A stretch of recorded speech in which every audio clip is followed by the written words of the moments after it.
My name is Marshall.Summers, and I am presenting what I believe to be an important, what I call greater community awareness and understanding about the people of Earth and our presence in a greater community full of intelligent life, and what our emergence into that greater community will mean for us and can mean for us, both the opportunities and the hazards involved in perhaps the greatest event in human history. And my background really is more as a minister. I left my work as a special ed teacher for the blind about almost 40 years ago, began to teach interguidance, had a personal revelation in 1982, which confronted me with the voice that had been counseling me both in my interguidance work and as a special educator. And that had a tremendous impact on altering the course of my life. And since then, I have been receiving a vast body of teachings and insight, commentary called The New Message. It's a new message for humanity. And a big part of that has to do with our encounter with this greater community of intelligent life, because that has a lot to do with why we are all here in the world at this time. But we as terrestrial dwellers do not yet have the wisdom, or nor the perspective, nor the insight enough yet to be able to comprehend this greater community sufficiently so that we as the native peoples of the world do not make the kind of critical errors that the native peoples in the past have made regarding their first contacts with explorers from beyond.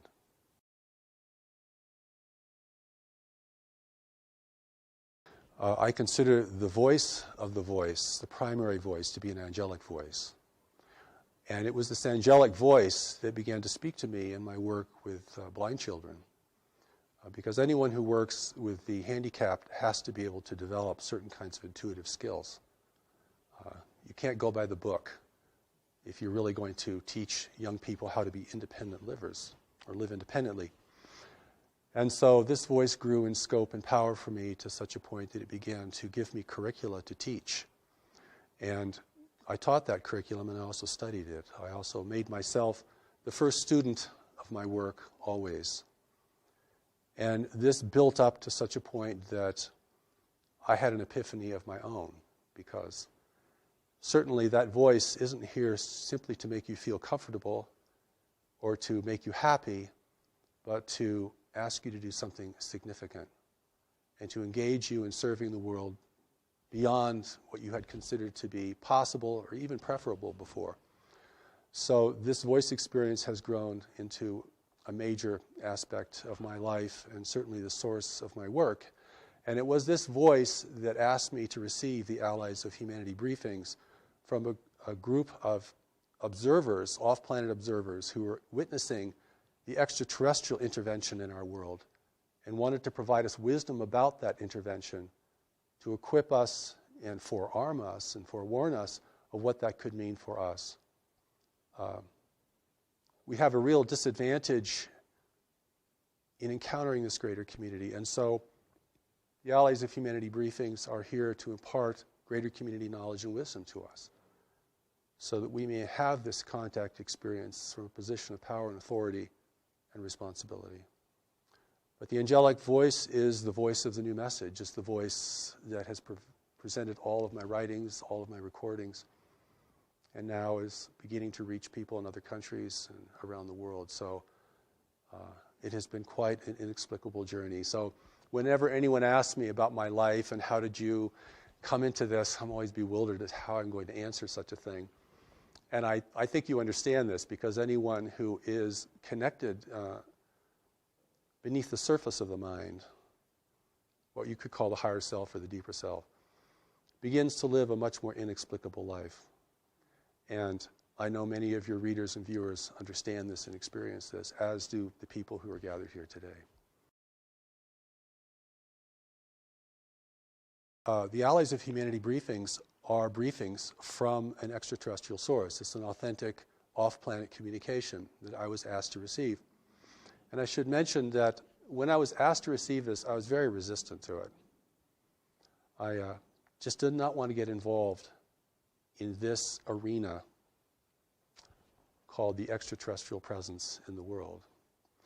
But before, in 1996, I was preparing Greater Community Spirituality, which is a very core book to the New Message teachings.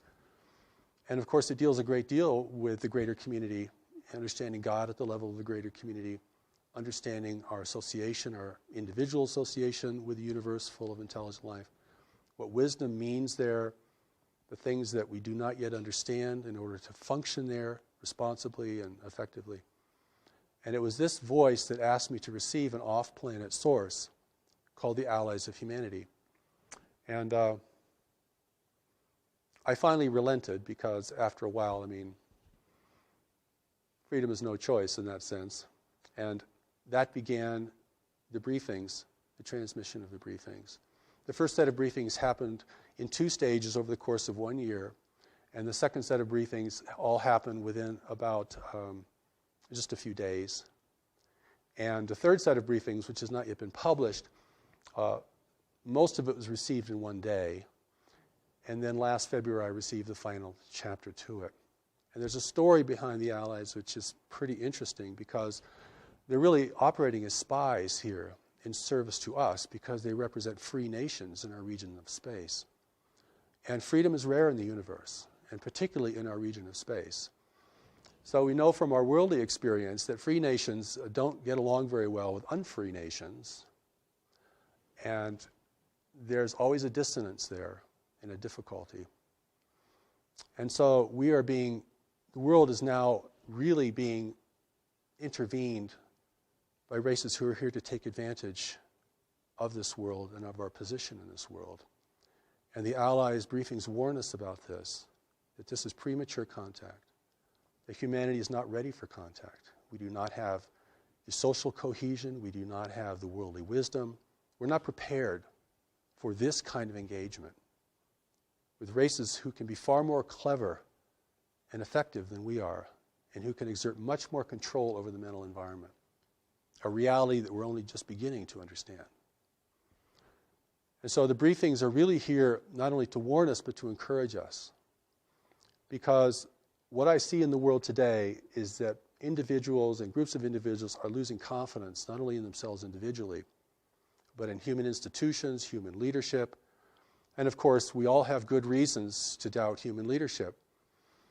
But this erosion of confidence in ourselves and one another sets the stage for the kind of intervention that is occurring in the world today, which is not a military intervention.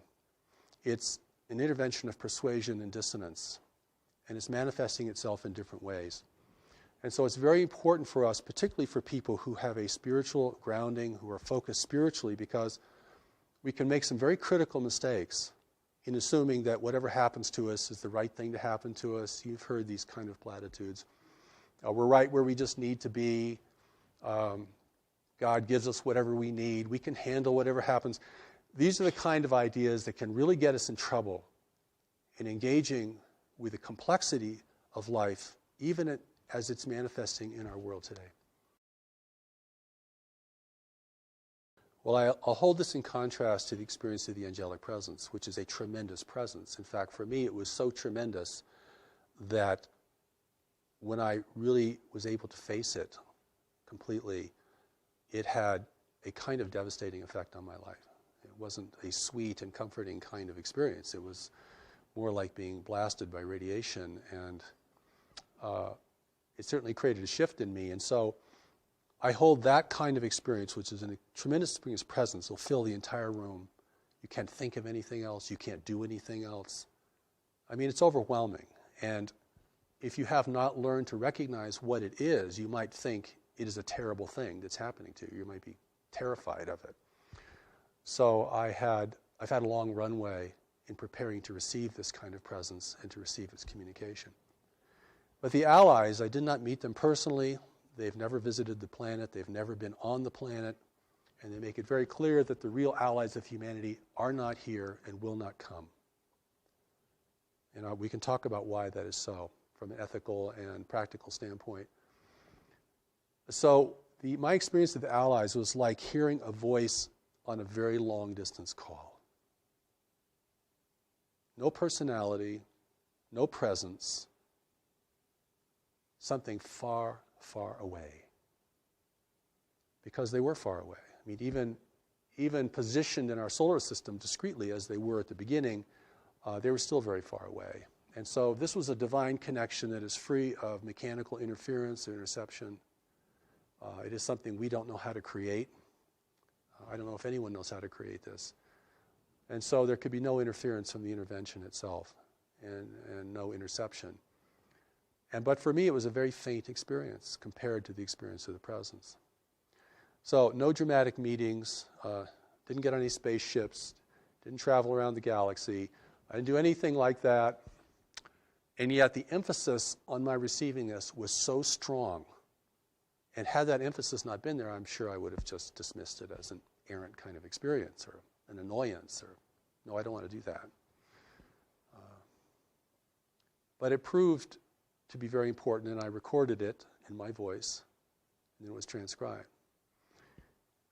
But when I read the Allies of Humanity briefings, I know this is not coming from me. And I think especially notable in the Allies is the regard it has for humanity. A seeming regard that's much greater than I think most of us have for our own selves as a race. I mean, we're a pretty clumsy, violent, and disorganized race. Collectively, we might be fantastic individually, but collectively we don't make a very good show in our local universe. And the Allies do comment on that. But for me, the engagement was very, very subtle. But when I locked into that, it was quite strong. I mean, the words flowed, the feeling flowed, the kind of beyond words you would hear in a communication had real power and efficacy, and certainly affected me, affected the people who were the first to listen to these. But it's just my voice.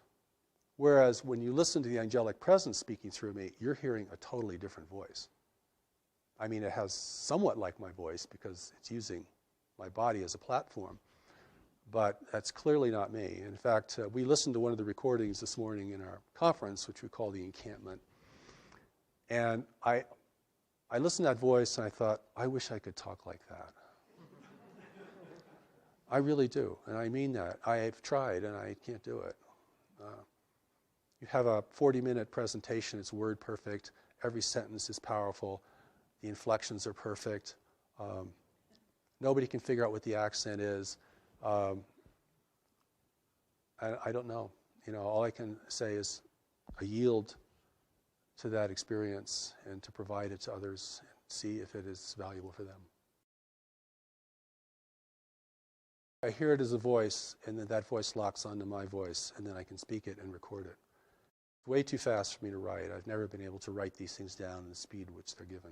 Before I received the first set of briefings, I was kept up almost an entire weekend because I didn't really want to accept it, by this little voice saying, would you please receive us?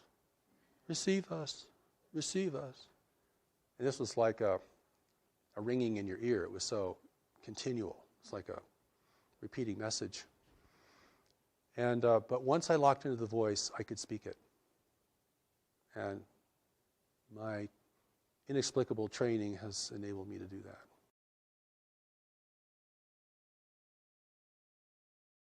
Completely different. The contrast couldn't be greater. No presence, no sense of anyone nearby. You're hearing something very, very distant. No, it's like it's coming through a tube, like someone speaking through a long tube. And that's one of the ways that I knew that it was something very different, and that's why at the beginning I was resistant, because I just didn't want to deal with voices I don't know, and particularly if they claim to be off-planet and physical and things like that.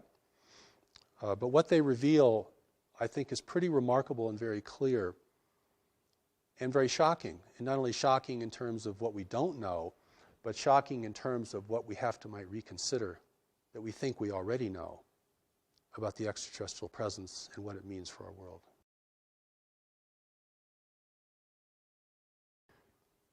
First, they want us to know that there are free races actually out in the universe. And that the universe is governed by nature and no one has been able to overcome nature. Now, this is very important because we think technology has no end and that it can replace all the constraints of nature. And they make it very clear that the more advanced a race is technologically, the greater its need for resources. The more it has to be engaged in complex arenas of trade, the more it has to be uniform and undemocratic, and the more it's actually vulnerable to having access to what it needs from the greater community. And we live in a highly populated part of the universe where there is not a lot of frontier, where there are very strict rules of trade, a great deal of control over territory. It's not the Wild West out there, free for our taking. And war has been suppressed in this region of space. Conquest is suppressed. So if you want to gain influence over another world, you have to do it through other means. And the other means have been cultivated to a very high degree. And we're talking about persuasion and deception. Okay. And here we are, the native peoples of the world, thinking that we're in the center of the universe, that if anyone would come to visit us, they would come to help us most naturally, because we are so important to the cosmos. And, we, of course, want higher technology because we want power. And we have problems here we can't seem to deal with, global problems, resource depletion, climate change, political corruption, a growing dissonance between nations over who have access to the remaining resources of the world, just one example. And so we feel very needy of help. See what I'm saying? And so the Allies briefings make it very clear that those who are in the world today will present themselves as agents of change and beneficial change for humanity. The world cannot be militarily overtaken because it would destroy its value. None of the races visiting our world can live here because of the biological hazard. So they need human assistance. They need us to use the planet the way they want it used. And they'll even use all of our infrastructure. And the reason that this is new and not ancient is because only in the latter part of the 20th century have we created an infrastructure that foreign races can utilize. The native peoples couldn't do anything for them. Okay, well, what about the times of Atlantis? The world's been visited throughout its history. There have been attempts to colonize the planet. They've all failed because of the biological hazard. And biological hazard is a very big deal in the greater community, and we can certainly talk about that if we have any time. And I think the Allies' intention is to warn us that there are different races of beings here, but they're all part of an intervention. And there are competing groups here in the world.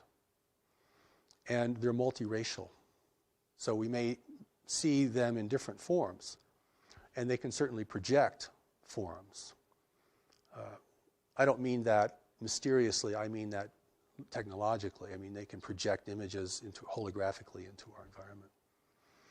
And they will use our aspirations, our greed, our corruption, our uncertainty, and our insecurity to build their importance. And certainly, even at this point, they have enough human representatives and apologists in the world that will promote their importance and the idea that humanity cannot make it on its own, that our leaders are incorrigible, their institutions are too flawed to be redeemed, and that we must have their health and their brilliance and even their spiritual enlightenment in order to redeem ourselves and to take care of our world in the way that we might aspire to. Now, what we don't understand is what constrains the intervention. People say, well, if they want the place, they should just come take it. I mean, if they're not taken by force, it means they're probably not violent, or they're probably not here to harm us in any way. But see, there's so many missing pieces to this puzzle that we can't add, that I think the briefings attempt to add in the most clearest and lucid manner possible. I mean, your 10-year-old could read The Allies of Humanity and get it. Okay, so it doesn't require a highly sophisticated notion of dimensions or dimensionality or spiritual dimension or political astuteness in order to read the Allies briefings and realize what they're telling you.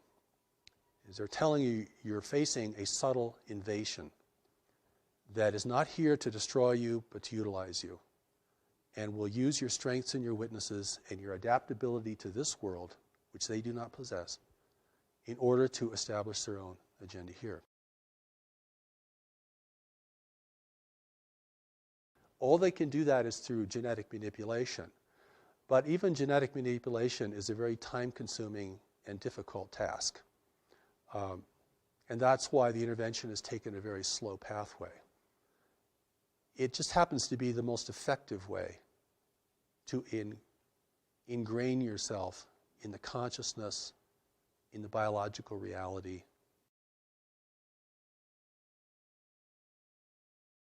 Well, first of all, there are no names given in the Allies' briefings.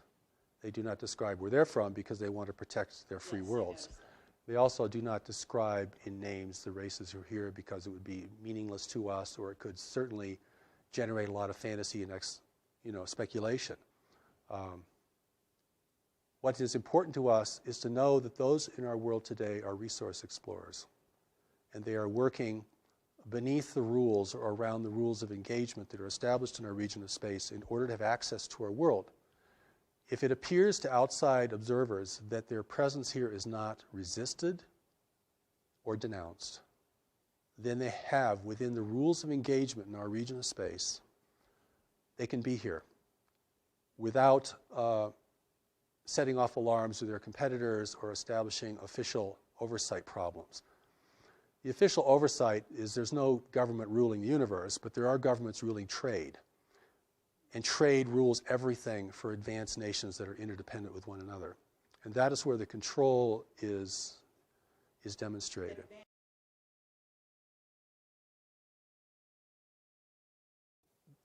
Whenever I talk about this, I have to kind of paint a picture in the background because the picture is very different than what most people think today.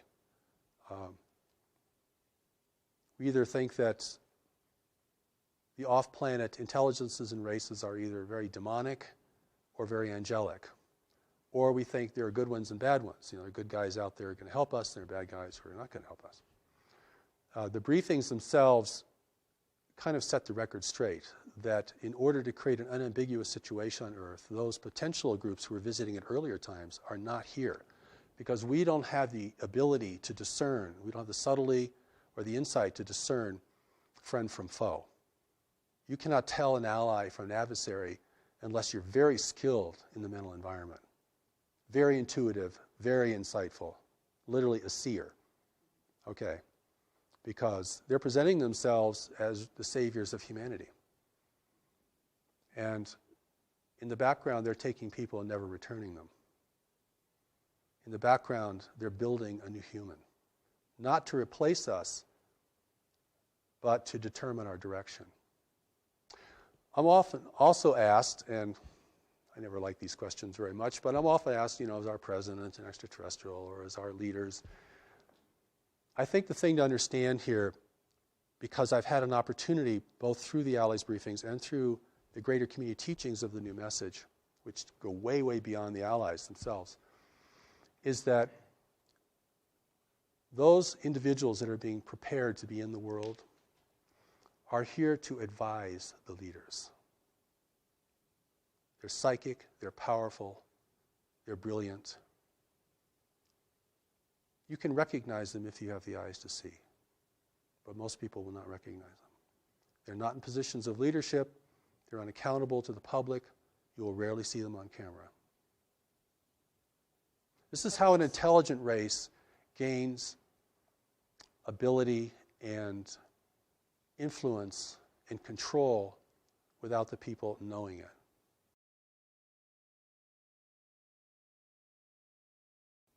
Large nations, if they become involved in networks of trade, have great influence over each other. And it's a very competitive environment. The universe, our universe that we're going to have to deal with, isn't a big frontier with a bunch of uninhabited Earths out there that we can go migrate to when we've just completely used up this one.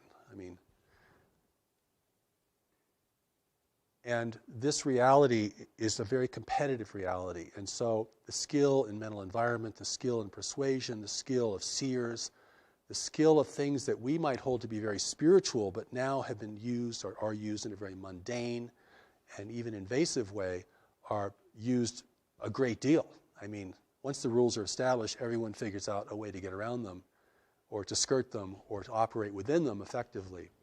And of course, we're like the young child that goes into the big city. No, we don't know anything about the social reality, the political reality of that metropolis. And it's our naivete and our innocence that makes us probably endearing. I think you get this sense of endearment when you read the Alley's briefs. They really think we're very sweet, actually. But they also indicate that some things we don't know that could destroy us. And not having any idea of what the reality is beyond our solar system is a tremendous disadvantage. So those forces in the world today are not, operating in a military sense, but they're infusing themselves into the hierarchies of religion, government, and probably even more specifically or more greatly in commerce. This is the complexity that gets really difficult because different nations have been contacted by different groups. And certainly I'll say a few things that might shed some light on this. One is, if you want to gain ascendancy in a world and have your presence be the most trusted presence, then you have to weaken the strongest nations. And one of the ways you weaken a strong nation is by engaging it in intractable conflicts. And then begin to erode the confidence of its people in that nation. This is very much about persuasion and acceptance, okay? I make this emphasis about war because our whole orientation to space is war. Star Trek, Star Wars, War of the Worlds. This is where we're coming from as a people. We think the universe is just another big battleground between empires and freedom fighters and all this kind of stuff, which is a total projection of, our reality here on Earth. But the truth is, we're facing a non-human universe. And that alone is enough to give people chills. We're facing a universe that does not value human values. But we're also facing a universe that, like every other creature, requires resources to live, has to deal with competition, has to deal with provision, has to coexist with others. So our emergence into the greater community is an emergence into a much more sophisticated and complex environment. And we're going to emerge into this greater community because we can't stop. It's happening, not because we're going out and finding out what's out there, but because what's out there is coming here. Not all of what's out there, but some of it. The briefings also indicate that there are very few worlds in the universe who know of our existence. Because those who do know keep it a secret. Fewer competitors. It's in this is the Alley's briefings talk about this, as well as the New Message Greater Community teachings, is that we're following a very normal path of self-destruction, that most races that become technologically endowed begin to outstrip their world's resources and are usually engaged in the greater community not because of their explorations, but because the greater community arrives, offering gifts with its secret plans. And that's how that is the inducement. The inducement is not just to be a conquered people, because we'd resist. And if we resist, they couldn't function here, and they destroy the value of this world. But if we can submit, and if our desires and our ambitions can be enticed, then that's the best weapon there is to make the enemy drop their weapons and join you according to the engagement that you present.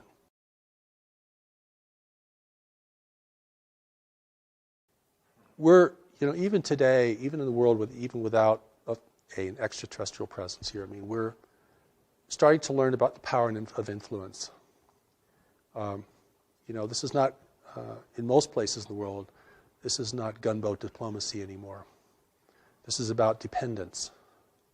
a nation becomes dependent upon what you purchase from them or provide them, then without changing their flag or their language, you begin to determine the course of their destiny. You don't really want to occupy them because that is way too expensive and difficult. You don't want them to resist you because that's way too difficult. And this is beginning to give us a picture of how nations influence one another in a greater community where the level of sophistication is much, much higher and where the psychic abilities are much higher. So I always want to take this into a larger arena of life, and also I hope we have time to talk about what the connection is to our core spirituality, because we are in the world today for a purpose, each of us. We're here to be in a time of transition and danger in the world. You know, the greater community, certainly many people feel connected to it anyway for reasons that they probably can't explain very well. And it's certainly going to be part of our collective and individual destiny. The fact that it's still, barred from the social discourse doesn't diminish the fact that it's essentially important to our future and to what kind of world we're going to have. But it's very muddy water. And even the truth has been so sullied. I gave a presentation in Denver about 10 years ago to a group there, and a young man came out and he said to me afterwards, he said, there hasn't been anything clean about the extraterrestrial presence for 25 years. And so, we have to look now at what our relationship with this greater community is, our relationship with this intervention. I mean, not the whole universe is intervening here. I mean, we're just part of a larger environment, and we've come of age. We've reached puberty technologically, okay? We're now subject to greater interests, and we're also destroying the planet, the wealth of the planet, the wealth that others would value. It's biological wealth. When I say resources, I'm not talking about, coal seams. I'm not talking about the kinds of things that we think are really important. I'm talking about biological elements in a universe of barren worlds. I'm talking about blood, talking about plasma, talking about cellulose. I'm talking about the building blocks of life. This is precious stuff. The recent Allies briefings say, you have no idea how important a tree is. So it's really important for us to begin to get a more greater community perspective, if that's possible, than simply projecting all of our values out onto space, which will never really inform us of what we're dealing with. And that's what I think the Allies briefings, the greater community teachings of the new message, give us an opportunity to step out of this and to see the universe in a more prosaic manner, not a multi-dimensional, not in a way that, is extremely subtle, but in a way that's manifest. Because we have to deal with the manifest reality before we can deal with the subtle reality. If we're running out of money, or if we've got a tumor in our side, right? Or if we've just lost our house, that's a lot more important than our meditation practice for that day. And so it's the manifest reality we have to begin to get a handle on. And that's not as complex, I don't feel as complex, or as mystical, because this is level confusion. Level confusion is a real problem here, because there are different levels, and the levels present different kinds of things to us.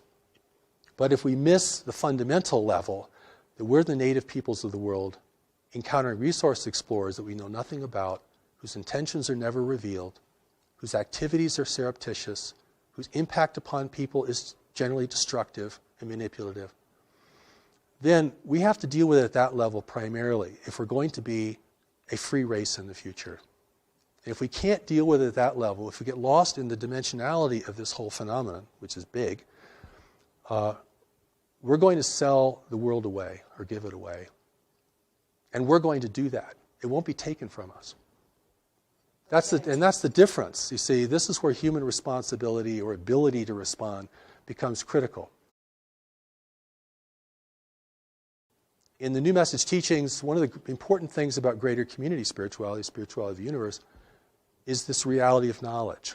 Because, and I'm going to use this word in a different way. I'm not talking about information or book learning or what we learned in high school or the university. I'm going to talk about knowledge as a deeper mind. We can call it higher self, Christ self, Buddha self, whatever. This mind operates beneath the surface of our worldly mind, our intellect, which is pretty much totally conditioned. I mean, you're never going to totally recondition your personal mind. I mean, it is thinking how culture thinks. It is thinking according to our biological and social realities. It can think better, and it can be valuable, but it is very, very ingrained. And I want to take knowledge out of the religious realm, if I can, or the high spiritual realm, because there's so many things associated with it, and bring it down into a kind of a consciousness baseline. This is the well of what you know and can know, and your ability to know. This is the part of you that's still connected to God. It's not the part of you that's living a soul journeying through manifest reality. This is the part of you that didn't leave, that isn't journeying through manifest reality, or it's going with you, but it's not on that journey. This is the only part of us that cannot be manipulated by any worldly, extraterrestrial, interdimensional, anything. And this is important because this is the source of our strength and our integrity and our ability to see. If that does not become the emphasis of an evolving humanity, then we will be seduced en masse. And we'll be seduced in a way we never thought we'd be seduced. And how we'll be seduced is being offered what we want, which is the most deceptive form of seduction there is. Beauty, wealth, and power is part of that, certainly. And we're very primed for it. I mean, as the world becomes more disorderly, as resource depletion continues, as nations become more fractious with one another, and we're entirely able to make our own war, by the way. We don't need any help from beyond to do that. We're very good at that. We've been doing that for a long time, and nobody has to teach us anything about that. But the wars that we become engaged with, particularly in larger powers, do have a purpose for the intervention. If the only nations that could really rally the world are weakened sufficiently through intractable conflicts, and if the two or three strongest nations of the world are repitched in opposition to each other, or that's fortified, there will never be a consensus here. And that doesn't take as much intervention as you might think. Because everything that happens that we do is a result of our decision making. And what influences our decision making is what informs our decisions. And this is where the power of knowledge becomes centrally important. And this is where our spirituality isn't just a wondrous place to be, or a place to escape into, or a coping mechanism for dealing with a harsh and incomprehensible world, but becomes the traction for really being powerful here, and insightful, and beyond persuasion. And this is the part of us, amongst other things we have to develop, that's very core to our success, in my view. The Allies briefings talk about this. The power of knowledge is the greatest power in the universe, and the intervention's not using it, or they wouldn't be here. At that level, you can see this clearly. This is not a mystery. I've gone to conferences that said, this is not a mystery. Everyone's like, what? Because keeping it a mystery is part of the deception. We're going to keep this so inexplicable, and we'll never get it, and it's magnificent. It keeps the adventure going. Like, this is an adventure in consciousness, to study these things. That's one line of thought. So when I've gone to speak to groups of people and presented the Allies briefings in as gentle and compassionate way I can, I mean, the resistance is tremendous, because it's like I'm taking people's parade away from them. I'm taking their lollipop away from them. I'm depriving them of this really exciting thing that's going on and turning it into just another damn thing we have to deal with in life.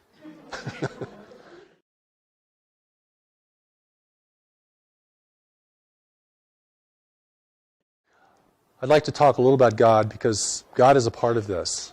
And we are spiritual beings with a spiritual origin and spiritual destiny.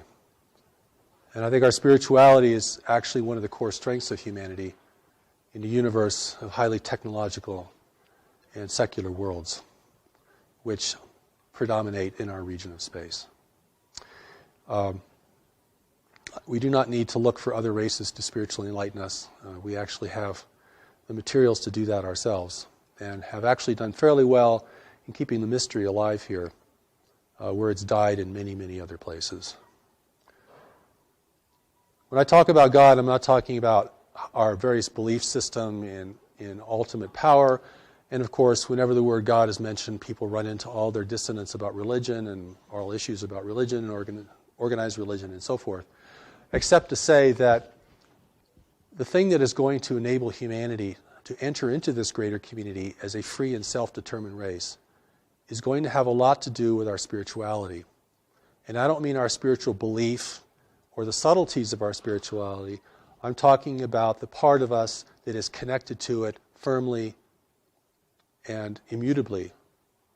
Because if that's the only part of us that cannot be manipulated by any worldly or otherworldly force, then that represents the source of our wisdom, our strength, and our unity with each other. Because in facing the intervention in the greater community, we are certainly facing an adversity that we're unaccustomed to and do not really know how to discern very well. And I don't think anyone in government really knows how to discern it either. I don't think there's a secret group that's got all the cards on the table. And they're being influenced as well.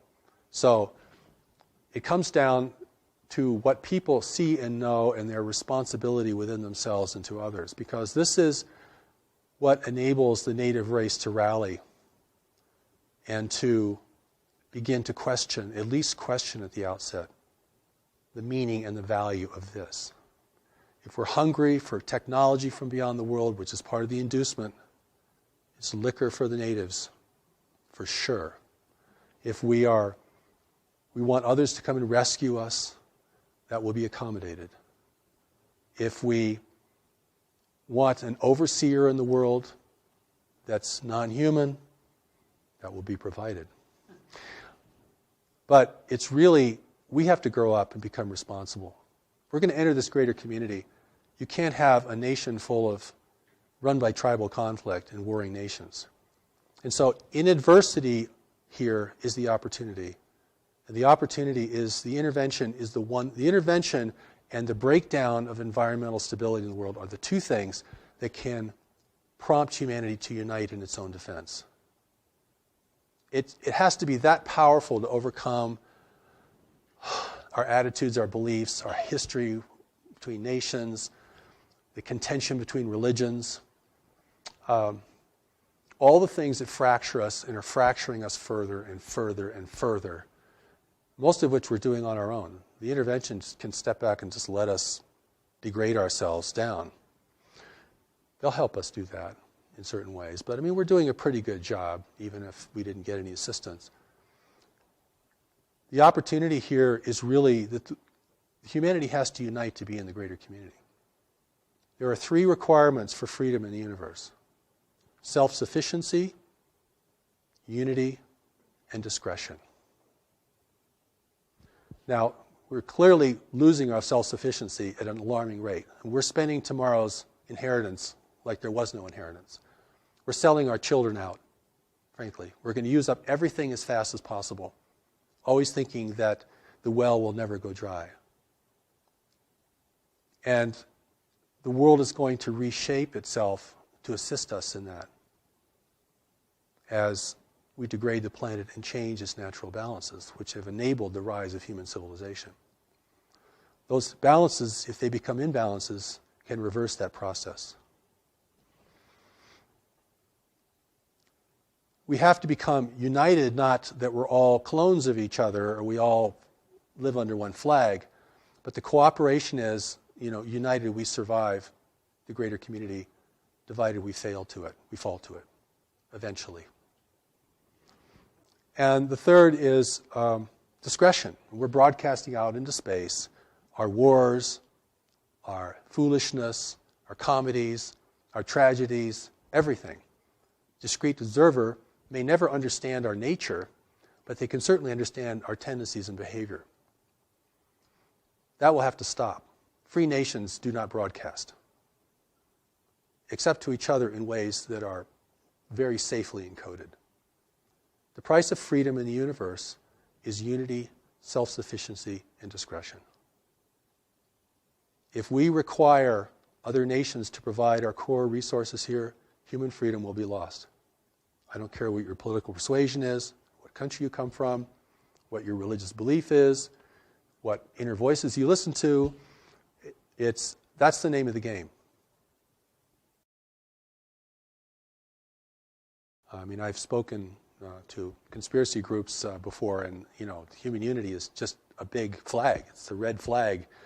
When I talk about unity, I'm talking about responsible management of the planet and cessation of human conflict. Not just purely for moral or ethical reasons, but for really practical reasons. I mean, we're going to have to protect the arable land of the world. We're going to have to protect fresh water and renew fresh water. We're going to have to do all this stuff, or we are not going to have a future, or not a desirable one, certainly. And that is part of the reason the intervention's here. The other part of the reason the intervention's here is we're at the threshold of becoming technologically powerful enough to discern it effectively and to communicate out into space that we don't want anyone messing with us. Stay away, please. We're not ready. We'll let you know when we're ready.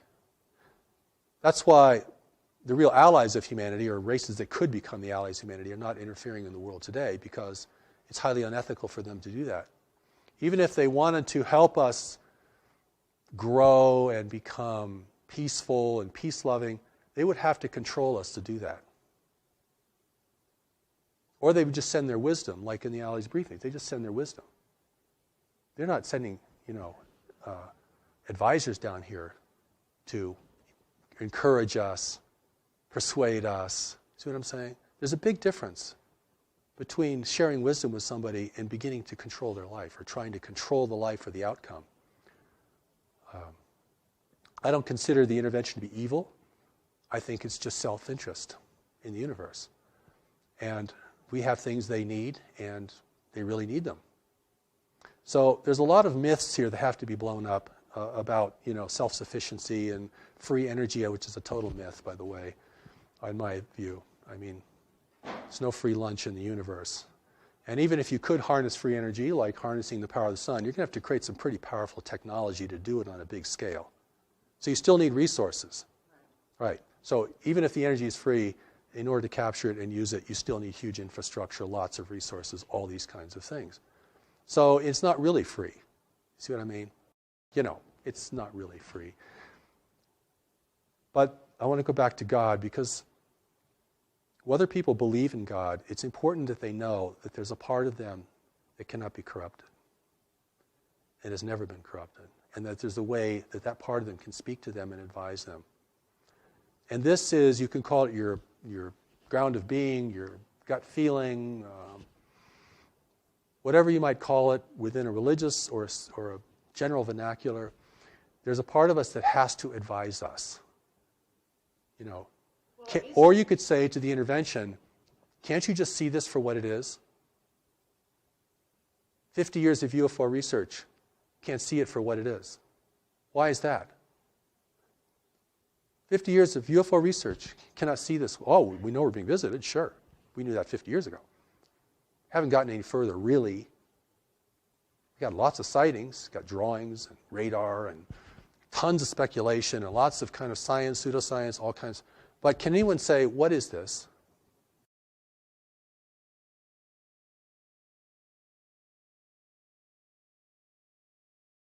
In the way that my understanding has evolved and what's been presented to me over these many years is that don't usually use the word soul very much. I describe it more as a part of us that's still connected to God, that's very wise and looks on everything with much greater discernment and depth. There's a part of us that is disconnected from God, and we live in the part most of the time that is disconnected. And that's almost the price of being in the world. Because if you really had full God awareness, you really wouldn't want to be here. It's way too dissonant. Or you'd have to be here on a major mission, and you garner a lot of resistance. And that, in that sense, that's enough. If you know that a part of you is wise and a part of you is not wise. and you can distinguish that on an increasing basis in your own experience, then whatever your religious affiliation or belief or ideology might be, you can relate to this. I mean, people know what I'm talking about. You know, when I've gone to foreign countries and talked about the intervention, oh, they know, no problem getting that. Hey, we've been intervened with for centuries.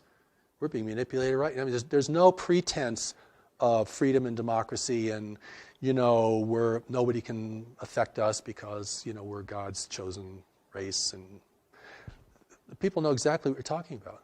I mean, it's just from a different source. Oh, okay. Yeah, I can get that.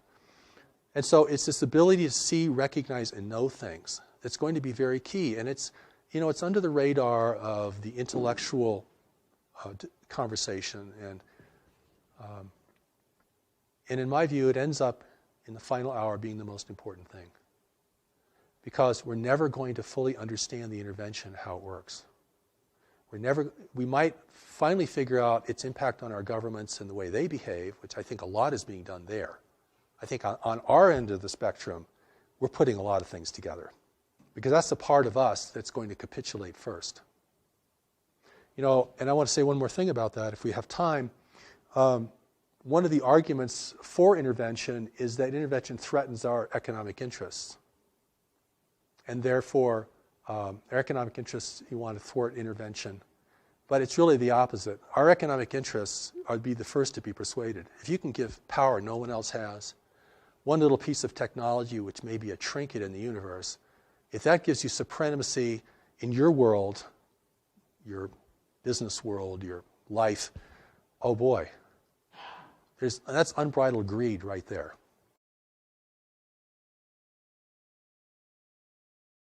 Well, I don't think it's a done deal, because there are elements in our government, this is what the Allies talk about. They don't really talk about our government because they don't really know much about our government, except that we transmit everything.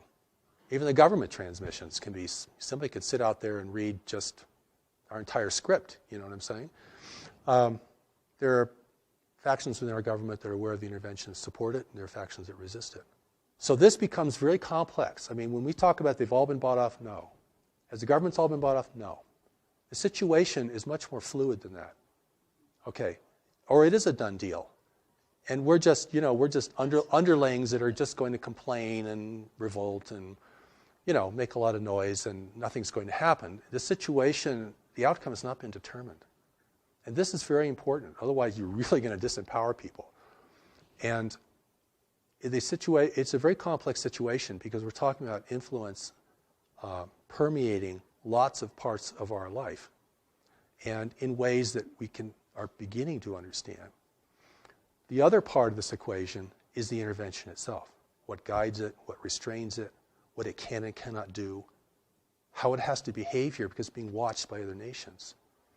And so if it appears, like I said before, if it appears that we are at least tolerating its presence, if it appears that we're accepting and benefiting its presence, then it looks like we are granting them permission to do whatever they want to do here. I mean, if there's appearance of resistance here, opposition and resistance, that's powerful. Even if it comes from, you know, the public. See what I'm saying? We don't know who's a white hat and who isn't a white hat in the government. And certain people certainly are, we can suspect in other ways, but it's what are we going to do? What are you going to do? In your position, you have influence and can present many things to many people. What can I do? What can the people in this room do? What can anybody do? I mean, the first thing I think we have to do is begin to recognize this reality is occurring, and that we have a responsibility to deal with it. If we think it's all going to be our government that's going to negotiate the outcome, we've already seceded our personal responsibility, regardless of the makeup of the government. I mean, the government may be more diluted than we are, and much more influenced. And so, and that is, this is a real power to the people kind of message, you see. And I mean, even if you broadcast on shortwave out in the universe, you know, we don't want intervention. We don't welcome intervention. You know, anything, any demonstration of resistance. You know, I've been invited to speak at conferences, and I'll go to these conferences. I'm the only person who questions the extraterrestrial motivation. Everyone else is completely sold on it. It's groovy, at least some of them are good. And we're going to get into this because this is really exciting, and boy, we're going to get so much good stuff from these people. But we know as human beings that if you want something from someone, you can never discern them. You want something from the intervention? You've already given your power away. You're going to be blind because of what you want, or what you think you need, or what you think only they can give you. And what can they give us? They're not going to give us real technology. We turn it into weaponry and probably, destroy the infrastructure of the world. They're not going to give us spiritual wisdom, or we wouldn't want intervention. They're not going to give us, high integrity, because if we had high integrity, we'd realize we're being messed with and we want everyone out of here. You all go home, please. We're not ready for you. We'll let you know when we're ready. When we establish our own rules of engagement in this planet and our own ethics of contact, then we will see who amongst you we want to communicate with. That's from a position of power and authority. Listen, the Japanese kept the Europeans out for 200 years. And how they did it was they burned every ship that entered their region. Not very nice. But the message got pretty clear. And after a while, the ships stopped coming, right? So, if the Native Americans had done that in the United States, we might have a different nation today. White people would be the minority.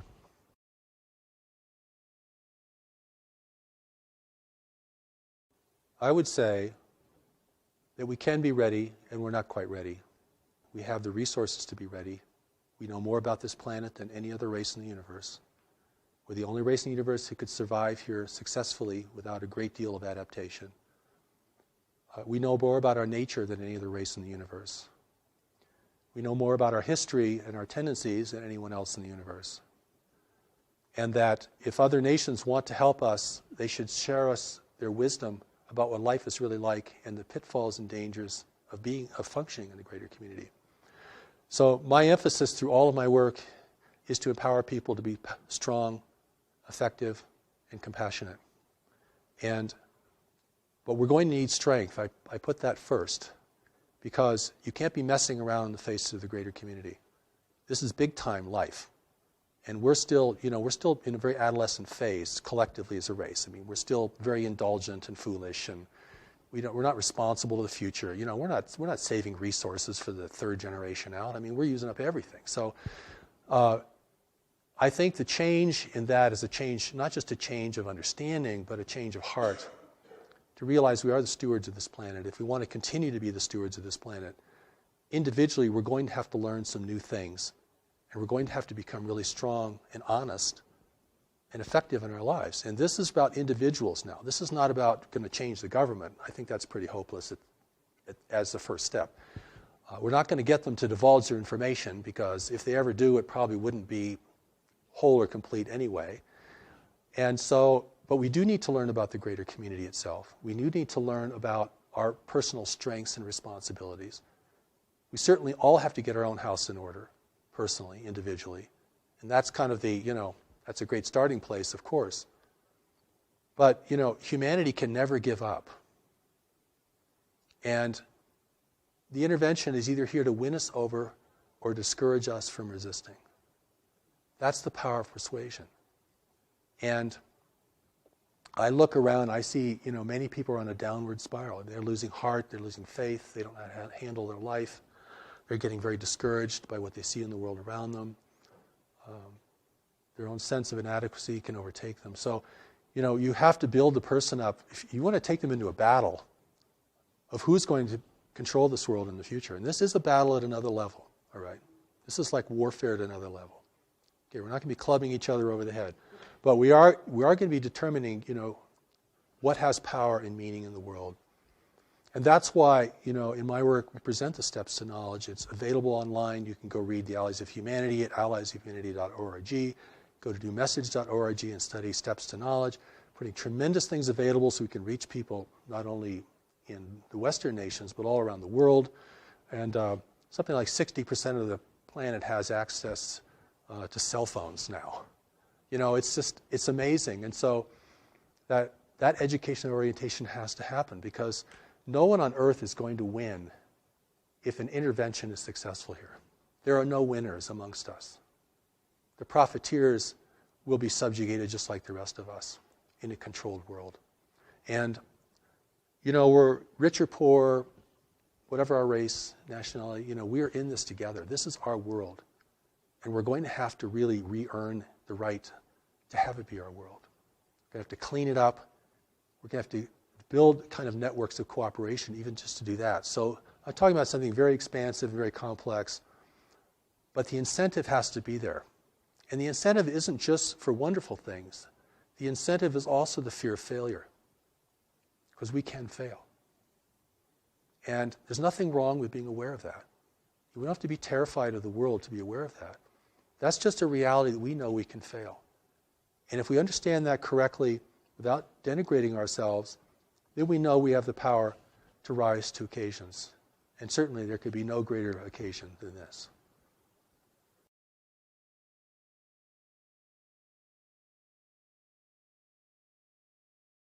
The Allies of Humanity briefings are at alliesofhumanity.org. We're a nonprofit organization.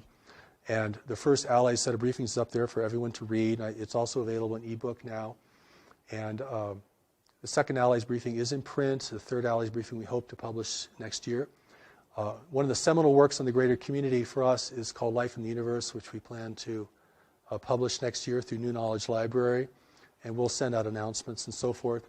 Our main website is newmessage.org, and there you can receive much of the New Message teaching is available online, both in audio, the original voice of Revelation, what people can hear.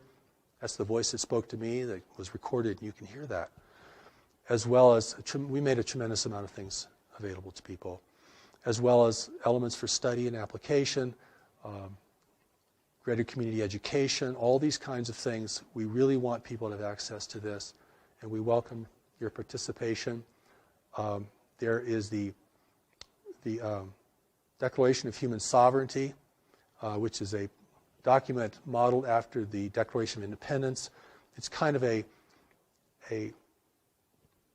statement indicating to the universe our will as the people of Earth, our rights. We establish our rights. We establish the fact that we are being interfered with, and we do not hold that to be appropriate, and the kind of engagement we would like to have with other nations who are interested in us. And that's a very powerful document, and I think, there's already minds working on this. This is, we may think we're alone, we have a small group, or maybe we're all alone as an individual, and we're trying to put all this together, but there is a groundswell around this, and there is a greater community awareness that's growing. And that awareness really has to be wise and efficacious, and that's why I invite people to explore these materials.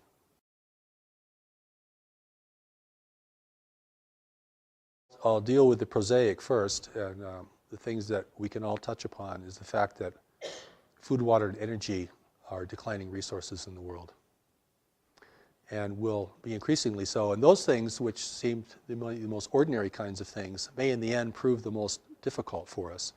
Certainly, earthquake activity is increasing. Volcanic activity seems to be increasing, from my understanding.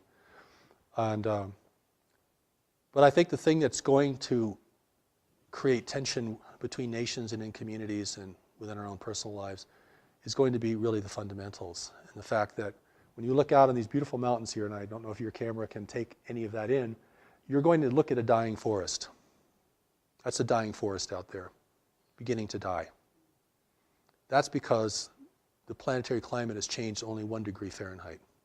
That is enough to unleash forces that I'm not sure anyone could foresee. Maybe if people did foresee that in the western United States alone, we've lost 40 million acres of trees from a very slight variation in our climate alone. That and the availability of water, clean water, the growing aridity of the world, particularly in highly populated areas such as Africa, the Sahel, the Middle East, Southeast Asia is having a critical water problem. These are earth changes that these are big things. This is a 4-alarm fire, actually. The other background things of increasing volcanic or seismic activity is going to have its impact as well. And I know there are other people who feel there are celestial forces that are increasing the frequency or the pitch of this, and I do not want to comment on that. I don't feel I really know enough about that to comment on that respectfully. But clearly, the pitch of the world, the intensity of things is escalating. And even if you come to a beautiful place like in the Rocky Mountains here, you can feel that escalation. I mean, young people are committing suicide and capitulating into drugs like never before. I mean, this isn't just uplifting people. This is also wearing us down. The pitch, the intensity, not just of more activity, but the actual intensity of the mental environment. And it's really something. And to keep your head in all this, you have to become very strong, very grounded in knowledge, and very appreciative of the greater powers who are here to assist us beyond the visual range. And I think that, we have to accept that we're entering into a new world. We crossed some invisible boundary that said, oh, now we're in a new world. And this isn't going to be like the world of our parents or our grandparents. I mean, we're entering a world of environmental shift. And we've dealt with that, on a national or tribal level in big ways through history, but not on a global level. And that is going to change the landscape so dramatically. It could change our whole idea of religion, could change certainly our governments and their functionality. It will be a great incentive to war, even without foreign persuasion, as a growing number of people attempt to drink from a slowly shrinking well. And the only way that you can prevent chaos and decline is by a growing sense of unity and compassion and the awareness that we're in this lifeboat together, this lifeboat called Earth.